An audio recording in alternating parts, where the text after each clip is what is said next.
श्री स्वामी समर्थ. स्वामी महाराज तुमच्या सर्व चांगल्या इच्छा पूर्ण करो ही स्वामींच्या चरणी प्रार्थना करते आणि आजच्या या नवीन व्हिडिओला सुरुवात करते. दत्त जयंती 2025मध्ये मार्गशीर्ष पौर्णिमेला म्हणजेच 4 डिसेंबर 2025 रोजी साजरी केली जाईल. या दिवशी दत्त महाराजांची भक्तिभावाने पूजा अर्चना करावी, दत्त स्तोत्रांचे पठण करावे, नामजप करावा आणि दत्ततत्व दर्शवणारी रांगोळी काढावी. 21 नोव्हेंबरला मार्गशीर्ष महिना सुरू झाला आहे आणि हा महिना श्रावण महिन्यासारखाच अत्यंत पवित्र मानला जातो. दरवर्षी मार्गशीर्ष महिन्यात येणारी पौर्णिमा दत्त जयंती म्हणून साजरी केली जाते. त्याचबरोबर यंदाच्या दत्त जयंतीला मात्र विशेष असे महत्त्व आहे, कारण या दिवशी विशेष योग जुळून आलेला आहे. आपल्या हिंदू धर्मात आठवड्यातील प्रत्येक वार एका देवाला समर्पित केलेला असतो. त्या दिवशी प्रत्येक देवाची पूजा अर्चना आणि आराधना केली जाते. गुरुवार हा दिवस दत्तगुरू आणि दत्तावतारांचे पूजन, नामस्मरण, उपासना यासाठी समर्पित मानला जातो. यामुळे गुरुवारी दत्त जयंती येणे हा योग्य, अनन्यसाधारण आणि अतिशय शुभ, पुण्य फलदायी असा हा योग मानला जात आहे. यंदा 2025मध्ये मार्गशीर्ष महिन्यातील पौर्णिमा ही प्रारंभ 4 डिसेंबर सकाळी 8:36 होईल. मार्गशीर्ष पौर्णिमेची समाप्ती 5 डिसेंबर सकाळी 4:44 होणार आहे.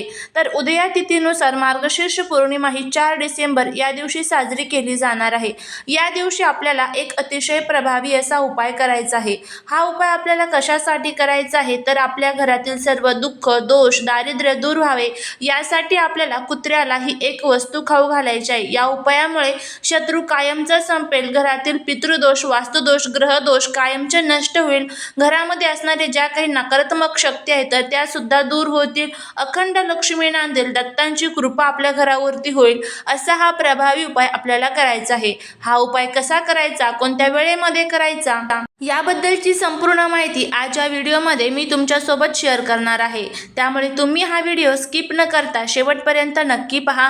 चॅनलवरती जर नवीन असाल तर चॅनलला सबस्क्राईब करा आणि असेच माहितीपूर्ण नवनवीन व्हिडिओ पाहण्यासाठी बेल आयकॉनलाही प्रेस करा, म्हणजे जेव्हा कधी मी नवीन व्हिडिओ अपलोड करेल त्याचं नोटिफिकेशन सर्वात अगोदर तुम्हाला भेटेल आणि तुम्ही एक पण व्हिडिओ मिस करणार नाही. त्याचबरोबर कमेंटमध्ये श्री गुरुदेव दत्त लिहायला अजिबात विसरू नका, जेणेकरून श्री गुरुदेव दत्तांची तुमच्या कुटुंबावरती, मुलाबाळांवरती, घरावरती अखंड भरभरून अशी कृपा होईल.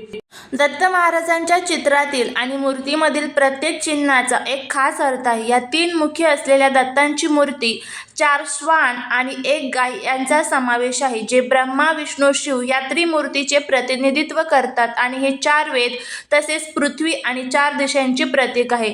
दत्त महाराजांची मूर्ती आणि चित्राचे एक सविस्तर वर्णन आपण बघूया. तर दत्तात्रयांचे 3 मुख जे असतात तर ते ब्रह्मा, विष्णू आणि महेश या त्रिदेवांचे एकत्र रूप मानले जातात. जे 4 श्वान आहेत तर ते 4 वेदांचे प्रतीक आहेत. दत्तगुरूंचे ज्ञान हे वेद आणि 4 दिशांवर आधारित आहे, यातून हे दर्शवले जाते. 1 गाय ही गाय पृथ्वीचे प्रतीक आहे. हे पृथ्वीवरील जीवनाचे आणि पृथ्वीच्या आधाराचे प्रतिनिधित्व करते. दत्त महाराजांचे स्वरूप, त्यांच्या मागे असलेला औदुंबर वृक्ष हा दत्त महाराजांच्या पूजेसाठी औदुंबर वृक्षाचे महत्त्व आहे, कारण त्यात दत्ततत्व जास्त प्रमाणामध्ये आपल्याला दिसतात. दत्तात्रय हे आदर्शवादी, संन्यासी आणि योगांच्या अधिपतींपैकी एक आहेत, ज्यांना एक हिंदू देवता म्हणून देखील पूजले जाते. भगवान दत्तात्रय यांचे वडील अत्रि ऋषी आणि आई अनुसया होती. अत्रि ऋषी हे 7 ऋषींपैकी एक होते, तर माता अनुसया यांना त्यांच्या सतीत्वासाठी ओळखले जात होते. भागवत पुराण, मार्कंड पुराण आणि ब्रह्मांड पुराण सारख्या ग्रंथांमध्ये त्यांना परब्रह्म, सर्वोच्च अस्तित्वाचे प्रकटीकरण मानले जाते. परंतु त्यांचा जन्म आणि उत्पत्तीबद्दल कथा पुराणांनुसार भिन्न आहेत. हिंदू धर्मातील वेदात योग परंपरेच्या ग्रंथांप्रमाणे अनेक उपनिषदे त्यांनी समर्पित केलेल्या आहे.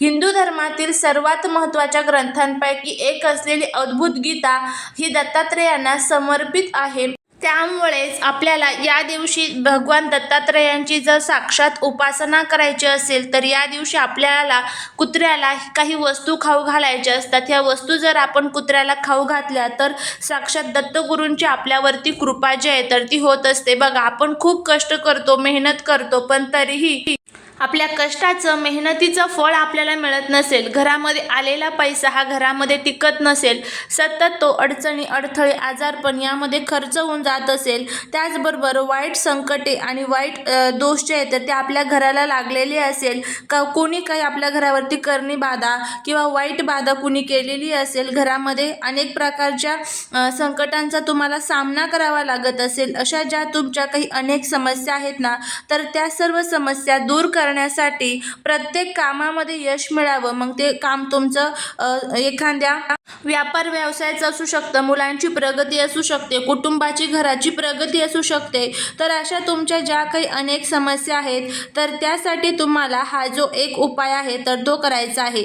हा उपाय जर तुम्ही केला तर नक्कीच तुमच्या जीवनातील सर्व जे काही दोष सर्व ज्या काही अडचणी आहेत ना तर त्या दूर होताना तुम्हाला दिसून येईल. तर आता हा उपाय ज्या वेळेस आपण करतो त्यावेळेस त्यावरती आपली पूर्ण भक्ती, श्रद्धा आणि विश्वास असणं तितकंच महत्त्वाचं आहे. जर आपला पूर्ण विश्वास असेल तर नक्कीच आपल्याला प्रत्येक कामामध्ये यश मिळतं आणि आपल्या सर्व अडचणी ज्या आहेत तर त्यासुद्धा दूर होताना आपल्याला दिसून येतात. दत्त जयंतीच्या दिवशी कुत्र्याला विशेष महत्त्व असते, कारण भगवान दत्तात्रेयांच्या 4 श्वानांच्या प्रतिमात्मक शक्तींमुळे हे फार पवित्र तत्व आहे आणि या दिवशी कुत्र्याला खाऊ घालणे पुण्य, रक्षण आणि इच्छापूर्तीसाठी अत्यंत शुभ मानले जाते. कुत्र्यांचे जे आपण बघितले तर ते 4 वेद आहेत, त्यामध्ये ऋग्वेद, यजुर्वेद, सामवेद आणि अथर्ववेद आहेत. म्हणजेच ज्ञान, शहाणपणा, सत्य आणि संरक्षण यांचे स्वरूप आहेत. कुत्रा म्हणजे विश्वास आणि निष्ठा. कुत्रा हा जगातील सर्वात निष्ठावान प्राणी आहे. दत्तगुरूंच्या भक्ती मार्गातील मुख्य संदेश म्हणजे श्रद्धा आणि निष्ठा आहेत. तांत्रिक ग्रंथांमध्ये कुत्र्याला रक्षक म्हटले जाते, जो घरातील वाईट ऊर्जा, अपशकुन, अडथळे दूर करण्याचे काम करतो. अनेक पुराणात भगवान दत्तांची संगत नेहमी 4 श्वानांबरोबर दाखवली जाते, म्हणून दत्त जयंतीला कुत्र्याची सेवा म्हणजे दत्तगुरूंची सेवा मानली जाते. तर या दिवशी आपल्याला हा एक पदार्थ जो आहे तर तो तुम्हाला कुत्र्याला खाऊ घालायचा आहे. तर तुम्हाला काय करायचं आहे, सकाळी लवकर उठायचं, स्वच्छ आंघोळ करायची, तुमच्या आजूबाजूला जिथे कुठे कुत्रा असेल तर तिथे जाऊन तुम्हाला हा उपाय जो आहे तर तो करायचा आहे. यासाठी तुम्हाला एक प्रकारचा नैवेद्य तयार करायचा आहे. आता हा नैवेद्य कसा तयार करायचा, तर तुम्हाला हरभऱ्याची डाळीचं जे पीठ असतं ज्याला आपण बेसन पीठ म्हणतो बघा, तर ते थोडंसं घ्यायचं आहे.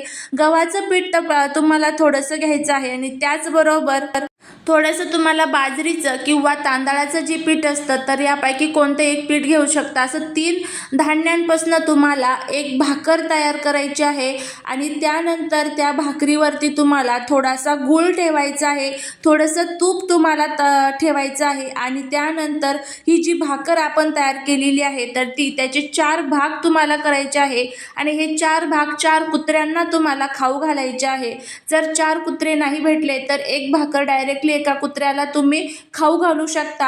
आणि हे केल्यामुळे काय होतं तर बघा, गूळ म्हणजे शुभत्व आणि सौभाग्य, तूप म्हणजे देवतेचे आशीर्वाद आणि हे खाऊ घातल्याने दत्तगुरूंची कृपा, पैसे नसलेले मार्ग खुला होणे याचे अत्यंत पवित्र मानले जाणारे हे एक साधन आहे.